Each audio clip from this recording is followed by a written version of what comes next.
From the San Francisco Public Press, you're listening to Civic. Last May, women inside San Francisco County Jail said they were subjected to a mass strip search they described as humiliating and degrading. And male deputies were able to see us, some of them laughing.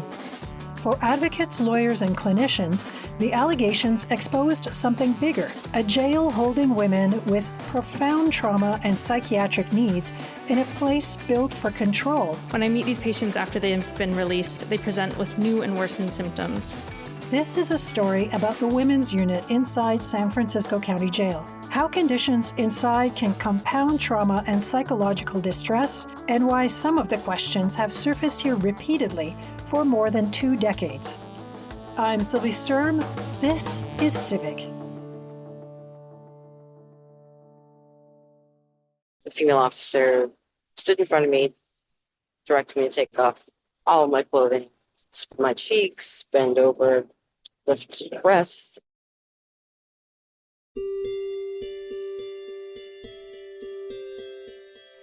There's a particular kind of degradation in being made to strip naked when you have no power to refuse. Stripped not only of clothing, but of control.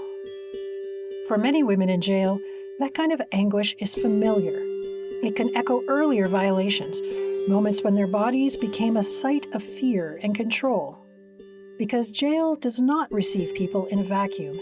Whatever brings someone there, whether a misdemeanor or a murder charge, it's often the point where multiple crises converge. Psychiatric crisis, substance use, poverty, violence, the long afterlife of trauma. And that creates a fundamental tension inside any jail. How to maintain safety and security without compounding the harm people bring in with them. What women say happened inside San Francisco County Jail last May not only questions whether sheriff's deputies followed policy, it also requires looking at conditions inside the jail and the mental health crisis it's come to contain, and how deputies operate inside an institution designed for custody and control, not healing.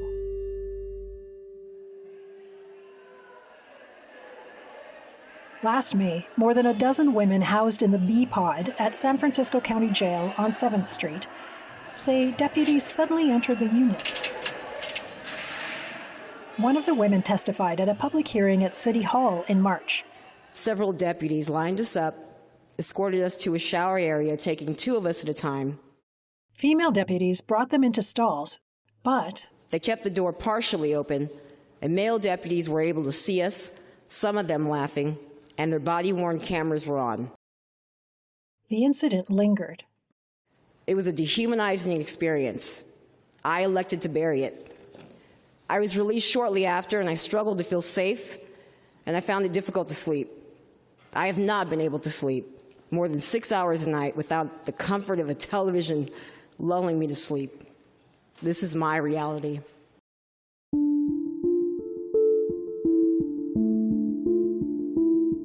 The allegations only came to the public's attention 6 months later through news reports.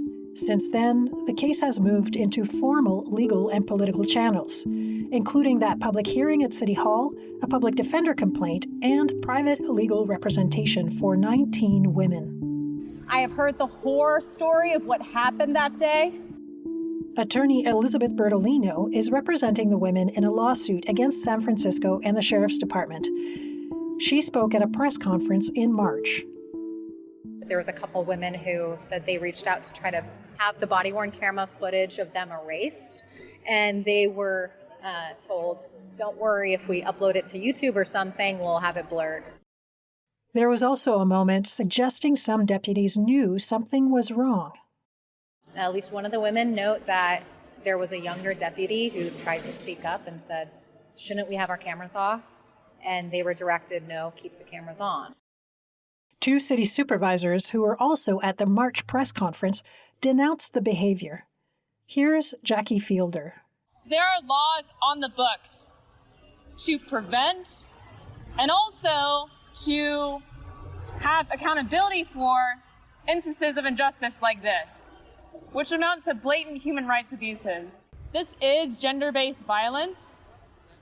Every elected official in San Francisco should denounce this immediately. Assistant Sheriff Tanzania Carter said at the press conference that the conduct described is deeply concerning and does not reflect the policies, procedures, or professional standards we require of our staff. But Carter also pushed back on the women's characterization of the incident. We understand the allegations that a mass strip search happened, but we know women were individually searched by female deputies in single-person stalls. One of the incarcerated women involved told me that the stalls didn't shield her from humiliation. The door was partially open, and I looked at a male officer off to the side, body cam, green light, and I could see him smiling and laughing. The experience left her feeling It's empty, powerless, and ashamed.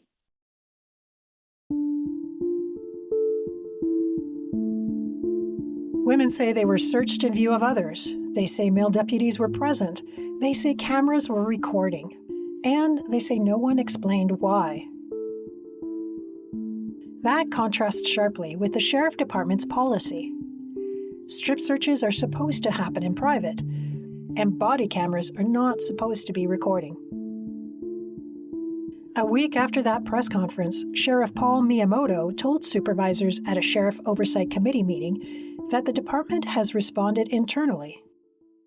The individuals involved that supervised and managed the strip search on that day are no longer at that facility. They're no longer assigned there. They were reassigned, and there was training involved in some of that process as well. But key questions remain, including what prompted the search in the first place. Deputy Public Defender Angela Chan has been pressing for accountability through a misconduct complaint. It was a huge concern because it seemed like there was no good reason given for the mass strip search. Miyamoto suggested the search was justified by concerns tied to a rehabilitation program outside the women's unit. We used to strip search individuals after they went to or from anywhere outside of their housing areas. We don't do that anymore. There may be considerations taken if we have information or we are investigating individuals who participate in programs or provide services, and we're given information. I think that is what happened last year during the strip search last year in May. More may be revealed through an investigation by the Department of Police Accountability. That's an independent city watchdog that investigates complaints against San Francisco police, but can also be brought in when there are serious misconduct allegations or concerns over the sheriff's office investigating itself. Even before the investigation is complete, Miyamoto said the department is reviewing policies based on community recommendations, which would ensure that we have a more dignified approach that takes into consideration steps that we can take where we don't go directly to a strip search. Among those making recommendations is Julia Arroyo, the executive director of the Young Women's Freedom Center.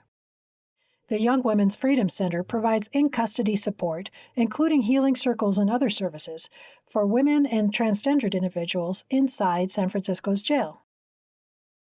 Drawing from her own experience, Arroyo said the incident last May reflects not just a policy failure, but a broader pattern in how San Francisco's carceral system treats women.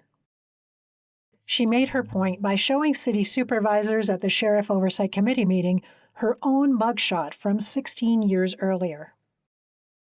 A couple hours prior to this picture being taken, I was sexually assaulted, and I was brought into the facility.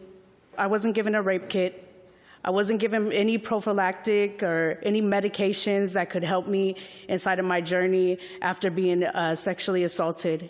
I was asked to strip, take down all my clothes, open up every canal of my body, open my mouth, bend over, all the things that happen when you enter inside of a facility. Afterwards, I was crying, I was in distress, and I was asked to take a shower and to be quiet. She said the accounts she hears from incarcerated women today still echo what she herself went through.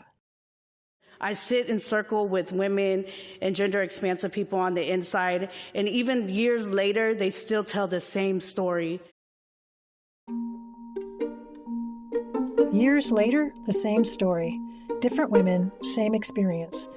In San Francisco, complaints like this have surfaced for decades after arrests, in lawsuits and recurring battles over what happens once people enter jail. To understand how this moment fits into that history, let's go back. San Francisco, November 2002. The Iraq War hasn't started yet, but already people are assembling in the streets. Thousands of people pour into downtown. Protesters block Market Street. They shut down intersections. Traffic grinds to a halt across the financial district. Police move in.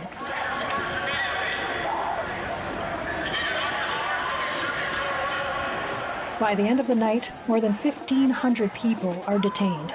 It's one of the largest mass arrests in San Francisco in decades, and many of those arrested are taken to county jail. These days, everyone taken to jail is supposed to go through the same intake process. Here's Under Sheriff Katherine Johnson at a San Francisco Human Rights Commission hearing in March. The arresting agency will transport you. They really should search you prior to coming into the jail, and then you will get pat searched again once you're in the jail. So the first step is really preventing any weapons from coming in through the front door. They may or may not do a more invasive search. It really depends on what their current offense is or their criminal history. Next, a medical screening determines whether someone can safely stay there at all. Really, a nurse decides if their medical condition is such that we can care for them in the jail, or if they require a higher level of care. If they do, depending on their situation, their medical situation or psychiatric situation, those issues are addressed at the hospital, and then they're returned to the jail. Once they're cleared to return, the intake process continues with an interview to better figure out the housing plan. If they have a mental health disorder, then we connect with jail health again or jail behavioral health and determine the best location for them. But the intake process described by women brought to jail 25 years ago was entirely different. In lawsuits filed after the mass arrest in 2003, Good morning, Your Honors. May it please the court. A San Francisco activist who was arrested for vandalism described what happened once she arrived. Mary Bull said she refused to sign a consent form for a strip search, but deputies brought Bull into a room and made her undergo a visual body cavity search anyway. The case would come to be known as Bull v. City and County of San Francisco. I represent the defendant and appellant, San Francisco Sheriff Michael Hennessy, in this matter. He argued that even without suspicion, invasive searches are necessary to keep people safe. Fewer strip searches under the newer policy would result in more contraband, dangerous contraband, finding their way into the prison. Civil rights attorney Mark Marin filed a class action lawsuit on behalf of Bull and others who were strip searched even though they were not charged for violence, drugs, or weapons, and were not suspected of hiding contraband. He argued that in such cases, the jail's policy should be, we're not going to humiliate, we're not going to subject to this just because there is a mere possibility, some ethereal thought that this person could possibly have something secreted where the sun doesn't shine. Marin asked for compensation and a ruling that would bar invasive searches when there's no reason to suspect hidden drugs or weapons.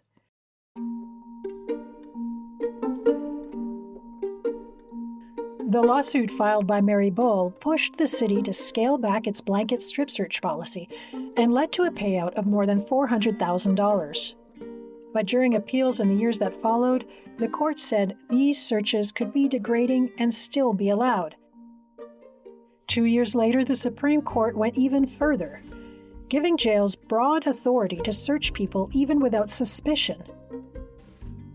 But San Francisco changed from its blanket strip search policy anyway, becoming less intrusive than what the Supreme Court said the Constitution allowed.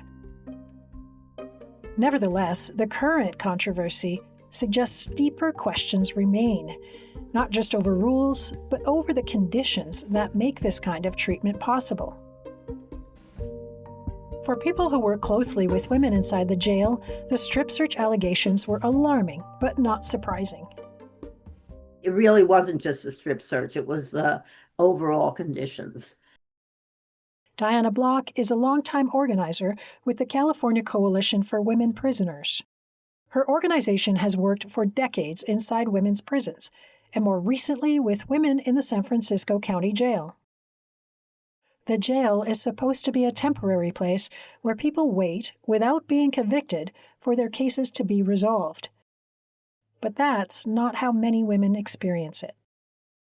Many people are in jail for many years, pre-trial and pre-convictions. The jail is really meant to be someplace where people are arrested, they have their trial quickly, and then they either get exonerated and go back into the community, or they go to state prison.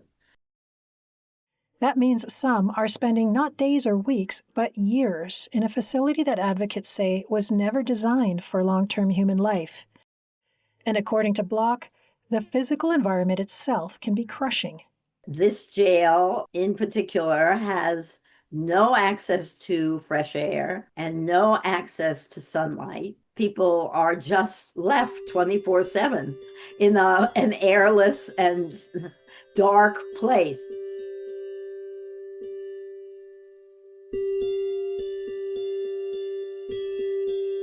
No sunlight, no fresh air, no clear endpoint.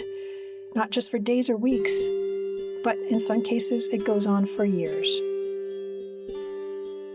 Block's organization recently visited the jail and gathered anonymous statements from women inside. Again and again, women return to the same themes: the absence of air, the absence of sunlight, and the sense that life itself has narrowed to something claustrophobic and punitive. One woman wrote, "The only time we get any fresh air or sunlight is when we are taken to the hospital." Women describe moldy vents, stale air, insects. When I'm able to get a breath of air or some time in the sunlight during a visit to the hospital, I can feel the difference in my body. Several describe not just the unhealthy surroundings, but overly restrictive confinement. It's so hard not to even see the sun. The sheriff's office depicts the jail as offering numerous services and programs. The department points to initiatives like Project Music Heal Us, where incarcerated women work with Juilliard instructors to compose original music. Also, reentry efforts that provide medication at release and vocational training programs aimed at preparing people for life outside custody. But that picture often clashes with what women themselves describe. Part of the gap may come from programs being suspended during lockdowns. And that raises a deeper question about what access to care or programming means if people can't reliably attend them.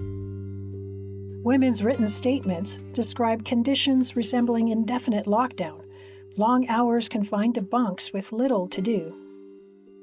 If you move out of that area for any reason, a flashlight is in your face and you're being yelled at to get back to your bunk. In recent years, San Francisco County Jail has faced mounting criticism over frequent lockdowns following media reports. The Sheriff's Oversight Committee asked Miyamoto to explain why these reports keep coming up. Miyamoto said lockdowns are used as a safety measure. They can be triggered by emergencies like fights, medical incidents, or other crises. Lockdowns also occur when there is a lack of staffing to adequately manage housing units. If we have a fight where there are individuals who are injured, we have to take our current on-duty staff and use that staff to bring those individuals to the hospital. So that creates a below minimum situation for our staffing. He didn't say how frequently lockdowns are used, and he didn't address critical media reports. It's hard for the public to find out. There's no online dashboard showing how often lockdowns happen, how long they last, or how many people are affected. And the sheriff's annual report has nothing on lockdowns either. So what should people make of the discrepancy between what jail officials say and what women inside report? The sheriff's office points to programs, women describe lockdowns. The office points to services, women describe waiting. The office describes care, women describe control. Diana Block of the California Coalition for Women Prisoners said she's noticed that the conditions women describe have intensified over the past few years. And she points to one major factor. There has been real overcrowding in the past few years. Block ties some of that overcrowding to changes in how cases are being charged and prosecuted in San Francisco. DA Brooke Jenkins and the fact that she is very determined to charge everybody in a way that will put them in a jail rather than have them be released to some program or diversion, or this is like pretrial, but there are options that in the past were made more use of. The district attorney's office did not respond to a request for comment. Those other alternatives include keeping people with mental illness out of jail altogether, expanded community-based treatment, better care coordination between jail health services and community providers, and stronger independent oversight inside detention facilities. City data suggests the pressure on jails is building on multiple fronts. Take the number of women booked into the jail annually. That rose sharply from about 1,600 a day 5 years ago to nearly 2,500 last year.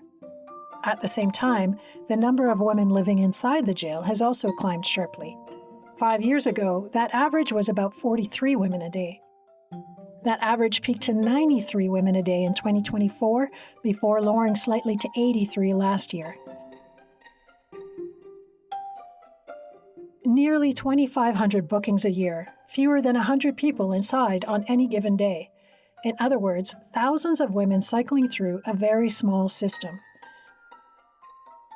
For those inside, the numbers show up in daily life, according to written statements. Overcrowding has made conditions in here much worse. I've been here for years waiting for trial, and this is the worst it's been. Everyone is put all together, which leads to more sickness coming into the jail and being spread. Put together, Block said, those dynamics, more people coming in, more people staying longer, and fewer ways out, means tighter conditions. And tighter conditions increase stress, conflict, and the potential for harm. I think it has a real influence on the mentality of the custodial staff, because the more people you have crowded into these areas, it dehumanizes them, and it adds pressure to the custodial staff to be more disciplinary in general. That atmosphere matters because many of the women inside are not only incarcerated, they're survivors.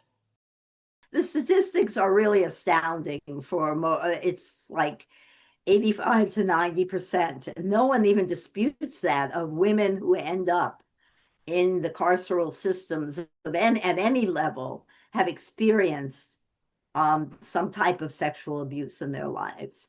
I mean, often starting from childhood molestation, intimate partner violence, family violence of different aspects. That aligns with federal data from the Bureau of Justice Statistics and decades of public health research showing that a vast majority of women in jail lived through abuse long before they were arrested. That theme also runs straight through statements gathered by the California Coalition for Women Prisoners. Most of us in the Women's Pod are victims of abuse on the outside since our childhood. So when a woman who has survived violence is put into an environment where she is watched, searched, shouted at, or made to feel unsafe, advocates say that doesn't just feel degrading, it can reactivate old trauma. It feels like going from one predator on the outside to another on the inside. In Block's view, if the city wants to understand what happened inside the women's jail last May, it has to resist the temptation to treat this as one bad day, one bad search, or one bad group of deputies. Instead, women who need support should have access to community counselors who are trained specifically around gender violence and how to counsel people around that trauma. Because the women are hesitant to talk to mental health professionals currently on staff, she said, first of all, many of them are men, and women inside fear that what they say will be shared with the therapist's jail colleagues. They really didn't trust those people because they were employed by the jail. The women's written statements echo that too. It is a big problem to ask us to talk to the jail therapists. That creates a brutal loop. The people most in need of trauma care may be the least likely to trust the system offering it. That only compounds a problem that advocates have been focusing on for decades: what it means to incarcerate women with long histories of trauma inside institutions that were never designed to care for them. San Francisco Public Defender Manu Raju focused on those broader problems at a press conference on the strip search allegations in March. This is a direct result of archaic policy choices that criminalize rather than help alleviate poverty, mental health conditions, and substance use disorders. Some clinicians say the damage doesn't stop when incarceration ends. Ruth Gersel is a University of California, San Francisco medical student working with formerly incarcerated women. At a March public hearing on jail conditions, she told supervisors that what happens inside the jail can follow patients long after they're released. They present with new and worsened symptoms prior to their incarceration, and they leave these visits with new diagnoses of PTSD, of insomnia, and of panic disorder. As a caregiver, witnessing that pattern over and over has taken its toll, especially when the harm is tied not to a private crisis, but to public institutions. It is outraging, deflating, and a cause of deep moral injury when my patient's suffering is caused by our city's officials and institutions which claim to be for our collective safety and well-being, but make us all less well. Some organizations are trying to build something different. Among those are the Young Women's Freedom Center. Executive Director Julia Arroyo, who we heard from earlier, explained their work at a Sheriff's Department Oversight Board meeting in March. Leadership development, healing center programming, workforce training, really getting the hard and soft skills for folks of employment. Their approach is fundamentally different from the jail model. It focuses on peer support, leadership development, and community connection. We really want to make sure that we're building up the muscle for folks to really be able to engage in community-based support and not over-reliance on systems. Advocates, researchers, city officials, and policymakers are increasingly aligned on at least one point. Incarceration should not be the default mental health system. Yet, in San Francisco and across the country, jails are expected to contain trauma, addiction, psychiatric crisis, and poverty, even though they were never built to care for any of it. If that's ever going to change, it'll require far more than reform behind the walls of any one locked facility. It'll mean building real care, support, and stability long before women ever reach a jail cell. I'm Sylvie Sturm. Thanks for listening. Civic comes to you from KSFP LP 102.5 FM in San Francisco, a project of the San Francisco Public Press, a nonprofit investigative newsroom. Find the companion article for this episode and all our reporting at sfpublicpress.org. Our theme music is by John Dillon. Additional music was supplied by the Blue Dot Sessions. Our team includes Executive Director Lila LaHood, KSFP Program Director Mel Baker, and Director of Development and Partnerships Lisa Rudman.